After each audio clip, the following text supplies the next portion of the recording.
As Roman's fierce energy surged toward the fortress, Baron Zekman stood atop the walls, watching with a seemingly calm expression.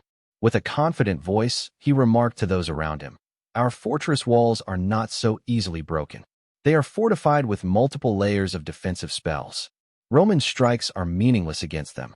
But just as the spells began to activate, a sudden shift in the atmosphere sent a chill down everyone's spine.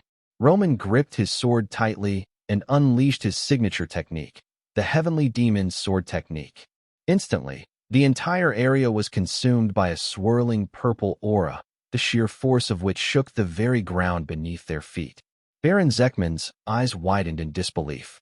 He had expected resistance, but not this. With one mighty blow, Roman shattered the intricate defensive spells, tearing through the protective barrier as though it were paper. The walls of the fortress crumbled under the weight of his power, and before anyone could react, the once impenetrable defenses of Tesla were in ruins. The silence that followed was deafening. In that single, overwhelming moment, Tesla's defenses were annihilated. Soldiers fled or froze in place, unable to comprehend the magnitude of what they had just witnessed. Roman stepped across the border. Without hesitation, Baron Zekman fell to his knees before him and announced their surrender. Though his body was bowed, Zekman's mind raced. "If I'm taken prisoner, they'll need double the guards to keep me under watch. A high-value captive like me can always be used as leverage. Roman won't be able to kill me so easily. He'll keep me alive, for negotiations, if nothing else." But reality shattered his assumptions almost immediately. Roman approached without a word, eyes cold and unwavering. Then, without warning, he struck the kneeling Baron with a powerful kick, knocking him to the ground. Zekman gasped, coughing as he looked up in confusion. "What are you doing?" he asked, voice trembling. Roman's gaze remained sharp as a blade. "Are you the commander of this fortress?" Still shaken, Zekman nodded quickly. Yes, I am. But why are you doing this? I've already surrendered. Treating a prisoner like this, it won't benefit either of us."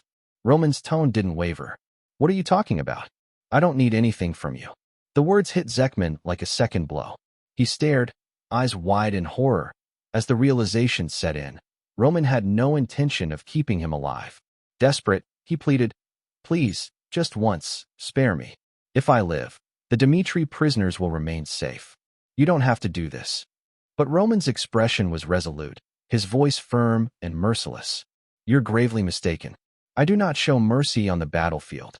With one swift motion, Roman raised his sword and struck, taking down Baron Zekman. The scene then shifts to a grand chamber deep within the Kingdom of Redford. A council of kings and high-ranking officials from the allied kingdoms sits in session, the mood tense yet focused. At the center of the room stands King Edwin, his face stoic, his eyes reflecting deep thought. One of the gathered kings speaks urgently. "Roman has captured both Rascal and Cordes and achieved tremendous results on the front lines. Shouldn't we send reinforcements now to support him?" Edwin shakes his head. "Not yet. Lord Roman wishes to prove that the House of Dimitry can stand on its own, even against the might of the Kronos Empire." King Redford leans forward, concern evident in his voice. But Duke Bamford is not someone to underestimate. The Kronos Empire will not stay quiet forever. Edwin nods, but then speaks solemnly. "You are right. But when I heard that Lord Roman had taken the Cordes Warp Gate, I felt something I have rarely known, fear. Because in that moment, I realized something terrifying. Roman had flawlessly executed strategies I once theorized but could never successfully implement." He pauses, eyes heavy with memory. "The war on the southern front ended in total defeat for Hector. Not a single one of my tactics worked. For the first time in my life, I felt the crushing weight of failure. And the sole reason for that failure was Lord Roman. Without him, Hector would have claimed a perfect victory. But more than the Kronos Empire, what truly terrifies me is a man who continues to evolve, who absorbs everything and turns it into strength." He looks around the room. That man is Roman. So I say again, trust him. We must wait. Back on the battlefield, far from politics and palaces, Kevin stands alone, training in silence. With his eyes closed, he concentrates deeply, releasing his aura into the air.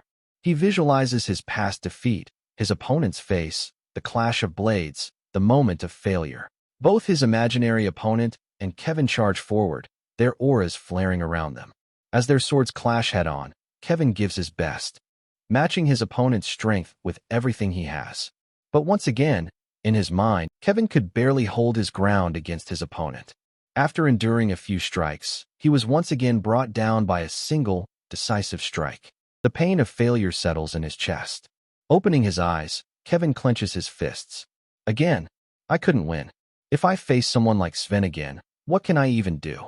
If I crumble, Lord Roman will be forced to carry the burden alone, again.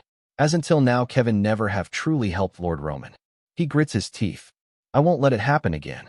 I refuse to be that weak. Just then, a familiar voice calls his name. Kevin. Startled, Kevin turns to see Roman approaching. Roman speaks directly. There's something I want to tell you. Then Roman informs Kevin that, while analyzing aura, I realized that the way this world uses it is fundamentally flawed. At one point, I believed that overwhelming force, releasing massive destructive energy, might be a valid approach. But after fighting warriors like Barbossa and others from across the continent, I learned I was wrong.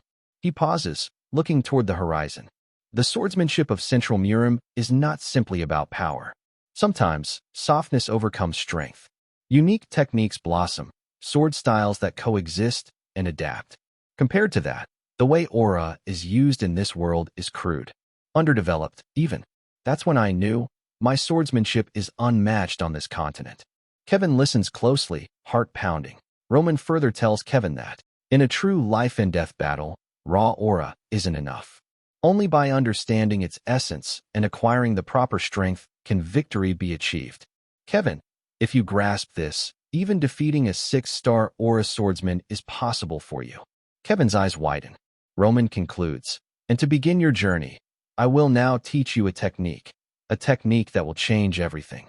Its name is the Heavenly Demon Sword Technique.